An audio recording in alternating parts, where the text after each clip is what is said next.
পদার্থবিজ্ঞানী von লাউয়ের কর্মজীবন। পুরো নাম ম্যাক্স থিওডর ফেলিক্স ভন লাউ। জন্ম 1879, মৃত্যু 1960। স্ফটিক দ্বারা এক্সের বিবর্তন।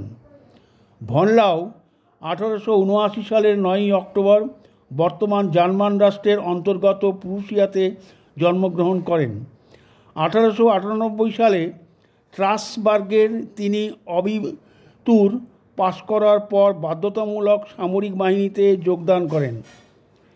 সামরিক বাহিনীতে কাজ করার পরে তিনি 1899 সালে প্রথমে স্ট্রাসবার্গ বিশ্ববিদ্যালয়, গ্যাটিংজেন বিশ্ববিদ্যালয় এবং লুডভিগ ম্যাক্সিমিলিয়ান বিশ্ববিদ্যালয়ে গণিত, পদার্থবিদ্যা এবং রসায়নের অধ্যয়ন শুরু করেন। মিউনিখ গ্যাটিংজেনে তিনি পদার্থবিদ ওল্ডেমার ভয়গট এবং ম্যাক্স আব্রাহাম এবং গণিতবিদ ডেভিড হিলবার্টের দ্বারা ব্যাপকভাবে প্রভাবিত হয়েছিলেন। 1902 সালে তিনি বার্লিনের ফ্রেডরিক উইলহেমস ইউনিভার্সিটিতে যান। সেখানে ম্যাক্স প্লাঙ্কের অধীনে অধ্যয়ন করেন এবং 1903 সালে সমতলের সমান্তরাল প্লেটে হস্তক্ষেপের তত্ত্বের উপর গবেষণা করে ম্যাক্স প্লাঙ্কের অধীনে ডক্টরেট ডিগ্রি লাভ করেন। লাউ 1912 সালে জুরিখ বিশ্ববিদ্যালয়ের পদার্থবিদ্যার অধ্যাপক হন।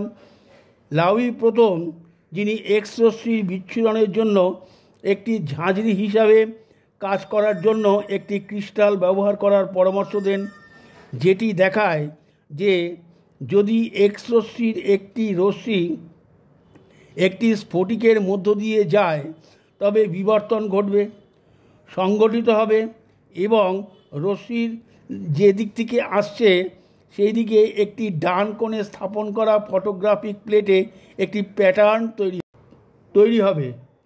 প্যাটার্নটি স্ফটিকের পরমাণু প্রতিসম বিন্যাস চিহ্নিত করবে, যাকে লাউ ডিফ্রেকশন প্যাটার্ন বলা হয়। এটি পরীক্ষামূলকভাবে 1912 সালে তার নির্দেশনায় তার দুই ছাত্রর দ্বারা যাচাই করা হয়েছিল। এই সাফল্য প্রমাণ করে যে স্ফটিকের দ্বারা এক্স রশ্মির বিবর্তন সম্ভব। তার এই আবিষ্কার পদার্থবিজ্ঞানকে অনেক দূর এগিয়ে নিয়ে যায়। এরপর তিনি optic crystallography, quantum theory, super conductivity এবং থিওরি অফ রিলেটিভিটিতে অবদানের সাথে সাথে তার বৈজ্ঞানিক কর্মকাণ্ডের পাশাপাশি লাউয়ের বেশ কিছু প্রশাসনিক পদও ছিল, যা 4 দশক ধরে জার্মান বৈজ্ঞানিক গবেষণা ও উন্নয়নকে অগ্রসর ও নির্দেশিত করেছিল। দ্বিতীয় বিশ্বযুদ্ধের পরে জার্মান বিজ্ঞানকে পুনঃপ্রতিষ্ঠিত সংগঠিত করার ক্ষেত্রে গুরুত্বপূর্ণ ভূমিকা তিনি পালন করেন। তার অধীনে লিও জিলার্ড, ম্যাক্স খোলার, এরনা ওয়েবার প্রভৃতি ছাত্ররা পদার্থবিজ্ঞানের ডক্টরেট ডিগ্রি লাভ করেন। 1960 সালের 24শে এপ্রিল তিনি জার্মানির বার্লিন শহরে পরলোক গমন করেন।